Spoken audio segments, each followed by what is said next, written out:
بقرہ کی مختلف آیات کا خلاصہ پیش کیا گیا۔ خاص طور سے جو آیت کریمہ رہی وہ یہ کہ اللہ تعالیٰ ارشاد فرماتا ہے یؤتی الحکمۃ من یشاء ومن یؤت الحکمہ فقد اوتی خیرا کثیرا،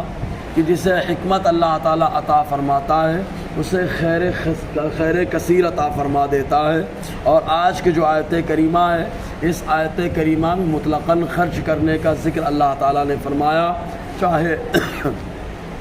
اس کی راہ میں خرچ کرنا ہو اور چاہے دنیوی کاروبار میں خرچ کرنا ہو یا بال بچوں کے اوپر خرچ کرنا ہو، کیونکہ جب آدمی خرچ کرتا ہے تو کبھی جتا کر خرچ کرتا ہے تو اس کو سکون محسوس ہوتا ہے کہ لوگ جانتے ہیں کہ میں نے خرچ کیا، اور کبھی ایسا ہوتا ہے کہ آدمی چھپا کر کے خرچ کرتا ہے تو ایسا محسوس ہوتا ہے لوگوں کو معلوم بھی ہے کہ نہیں ہے۔ تو ایسی صورت میں اللہ تعالیٰ جو چھپا کر خرچ کرتا ہے ان کی شان کو اجاگر فرماتا ہے اور ارشاد فرماتا ہے جو کچھ تم خرچ کرتے ہو چاہے دکھا کر خرچ کرو چاہے چھپا کر خرچ کرو، اللہ تبارک و تعالیٰ ہر خرچ کو جانتا ہے۔ البتہ اگر شخصی خرچ کرنا ہو یعنی فرد واحد یا کسی فیملی یا ممبر کے اوپر خرچ کرنا ہو تب ایسی صورت میں چھپا کر خرچ کرنے کی شان الگ ہو جاتی ہے۔ چنانچہ بخاری شریف کی حدیث پاک جس کے راوی حضرت ابو ہریرہ رضی اللہ تعالیٰ عنہ وہ ارشاد فرماتے ہیں کہ 7 لوگ ایسے ہیں کہ روز محشر اللہ تبارک و تعالیٰ انہیں اپنا سایہ کرم عطا فرمائے گا جس وقت کوئی سایہ نہ ہوگا۔ ان میں سے ایک وہ شخص ہے جو داہنے ہاتھ سے دے اور بائیں سے بائیں کو پتہ نہ چلے، تو داہنے ہاتھ سے دے بائیں کو پتہ نہ چلے، مطلب چھپا کر کسی شخص واحد کسی فرد واحد یا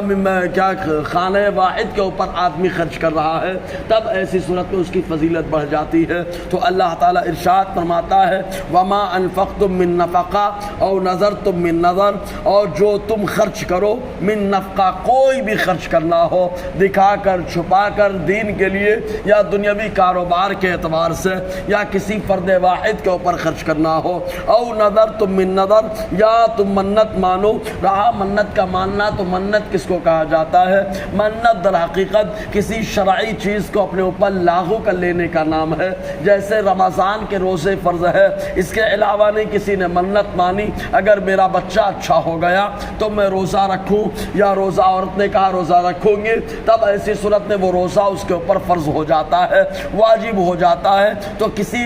غیر شرعی جو شرعی معاملہ ہے واجب نہیں ہے اس کے اوپر، لیکن اس شرعی معاملے کو اپنے اوپر لاگو کر لینا اسی کو منت اور نذر کہا جاتا ہے۔ بہر کہ تو اللہ تعالیٰ فرماتا ہے او نذر تم من نذر، یا تم کوئی منت مانو۔ منت کا معاملہ ایسا ہے کہ خود قرآن مقدس میں اس کا ذکر ملتا ہے، تو یہیں پر دوسری جگہ حضرت مریم کے بارے میں آیا، اللہ تعالیٰ نے ارشاد فرمایا اے مریم جب حضرت عیسیٰ علیہ السلام آپ کے شکم اطہر میں آئے تو رب نے فرمایا اب اگر کوئی تم سے بات کرے تو اس سے بات مت کرنا اور اس سے کہہ دینا انی نذرت للرحمن صوما، میں نے رحمان کے لیے خاموشی کے روزے کی منت مانی ہے اس لیے میں جواب نہیں دوں گی۔ تو منت کا معاملہ ایسا، حتیٰ کہ ایک حدیث پاک میں ایک صحابیہ کی منت کا ذکر ملتا ہے کہ وہ صحابیہ آقا علیہ السلام کی بارگاہ میں آئیں اور آنے کے بعد انہوں نے عرض کیا اللہ کے نبی صلی اللہ علیہ وسلم میں نے منت مانی تھی کہ اگر آپ غزوے سے صحیح و سالم آ جائیں گے کوئی آپ کو ذرہ برابر نقصان نہ ہوگا،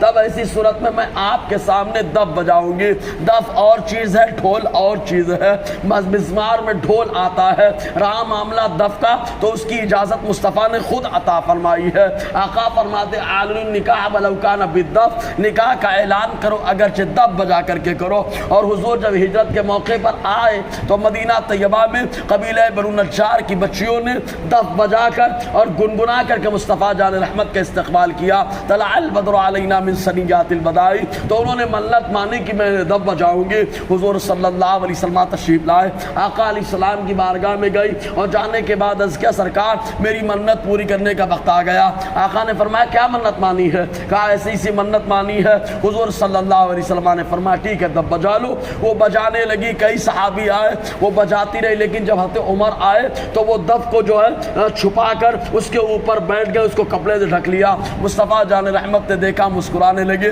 اور ارشاد فرمایا عمر تم کو دیکھ کر کے شیطان بھی بھاگتا ہے۔ بہرکیف تو اللہ تبارک و تعالیٰ نے نظر کا ذکر فرمایا ہے۔ اب نظر دو طرح کی ہوتی ہے، ایک نظر معین ہوتی ہے، ایک نظر غیر معین ہوتی ہے۔ نظر معین، اگر یہ کام ہو گیا تو فلاں تاریخ کو اتنے سے اتنے تک یہ رہے گا، یا روزہ رکھیں گے تو یہ جو معین کر کے رکھا ہے اس کو نظر معین کہا جاتا ہے، اور غیر معین کر دیا تو نظر غیر معین۔ فَإِنَّ اللَّهَ يَعْلَمُهُ، تو بے شک اللہ تعالیٰ اسے جانتا ہے، اس خرچے کو بھی جانتا ہے، منت کو بھی جانتا ہے۔ وَمَا لِلظَّالِمِينَ مِنْ أَنصَارٍ، اور ظالموں کا کوئی معاون و مددگار نہیں ہے، یعنی اگر کوئی دھوکہ دے رہا ہے تو وہ ظالم ہے، اور ظالم کا کوئی معاون و مددگار نہیں ہے۔ تو جب چھپا کر خرچ کرنے کا حکم دیا گیا تو صحابہ کرام کا معاملہ آیا کہ سرکار جو چھپا کے ہم خرچ کرتے ہیں تو اس کی شان کیا ہے، اسی کی شان اجاگر کرتے ہوئے آگے کی آیت ہے انشاءاللہ گفتگو رہے گی۔ اللہ تعالی ہم سب کو فیضان قرآن، برکات قرآن سے مالا مال فرمائے۔